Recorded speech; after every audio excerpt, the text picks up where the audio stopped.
Good evening. I'm Tom Haines. Squaring off in the key battleground state of Nevada, Donald Trump and Hillary Clinton went one-on-one in their final presidential debate. In the home of heavyweight battles, this one lived up to the billing, with punches starting with the Supreme Court. Fox's Joel Waldman attended the debate. He has more from Las Vegas tonight. We need a Supreme Court that will stand up on behalf of women's rights, on behalf of the rights of the LGBT community. We need a Supreme Court that, in my opinion, is going to uphold the Second Amendment. After an icy greeting, Hillary Clinton and Donald Trump squaring off one final time. There's no doubt that I respect the Second Amendment, that I also believe there's an individual right to bear arms. That is not in conflict with sensible, common sense regulation. This, the last major platform for each to make closing arguments. She wants to give amnesty, which is a disaster and very unfair to all of the people that are waiting in line for many, many years. We need strong borders. She wants to have open borders. When it comes to the wall that Donald talks about building, he went to Mexico. He had a meeting with the Mexican president. Didn't even raise it. He choked. She never gets anything done, so naturally the wall wasn't built. But Hillary Clinton wanted the wall. I voted for border security, and there are some limited places where that was appropriate. There also is necessarily going to be new technology and how best to deploy that.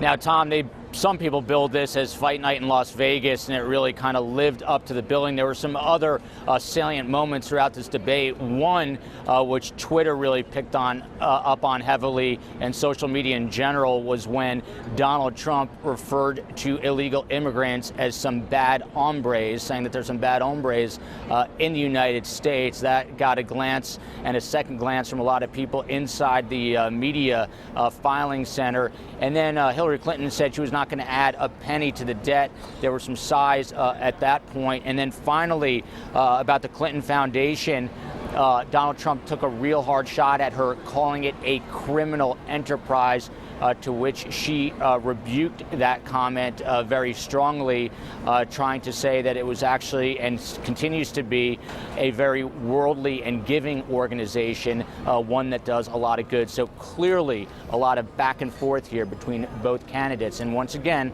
it's going to be up to the voters to decide. Tom. Yeah, Joel, debate night headache also trending on Twitter tonight. A lot of voters have had it with both of these candidates. And I guess, right, it's just a matter of days now. And as the news cycles play out here, when one candidate or the other is declared a winner, or whether it's a draw, Joel.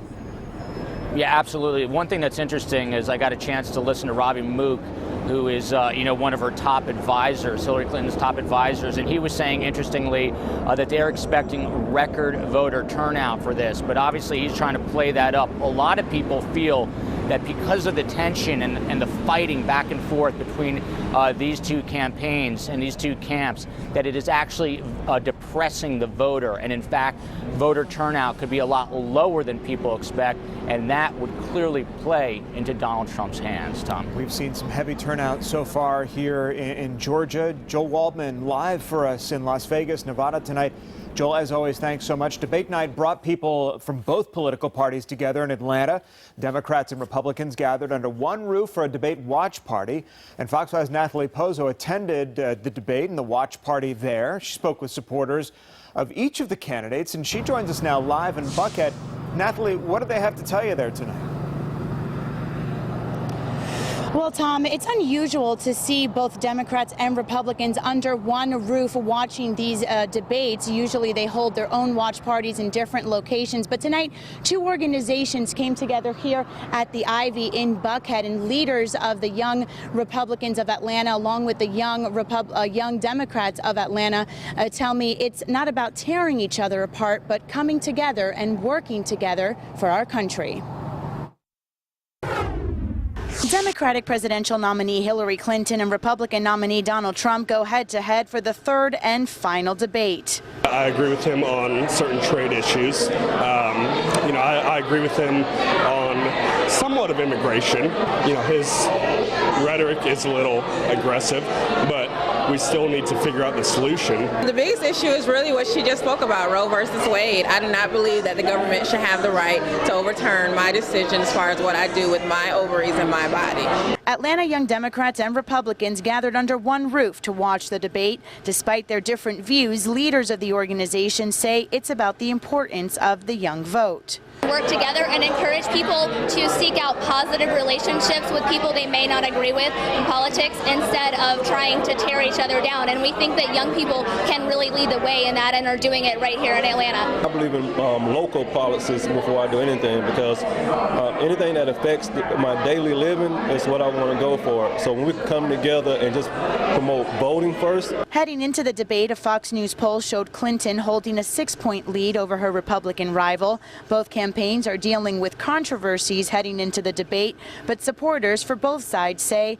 it all comes down to Election Day. Everyone has already made up in their mind who they're going to vote for. It's already been decided. So really, we're just waiting. And again, as you just heard there, voters say it all comes down to Election Day on November 8th. Reporting live tonight in Buckhead, Nathalie Pozo, Fox 5 News. All right, Nathalie, thanks. A federal judge has denied an ACLU request to extend voter registration in 5 coastal Georgia communities. Last week, a judge extended registration in hard-hit Chatham County after Hurricane Matthew, but the ACLU argued that extension didn't do enough to help voters impacted by the storm in other coastal counties.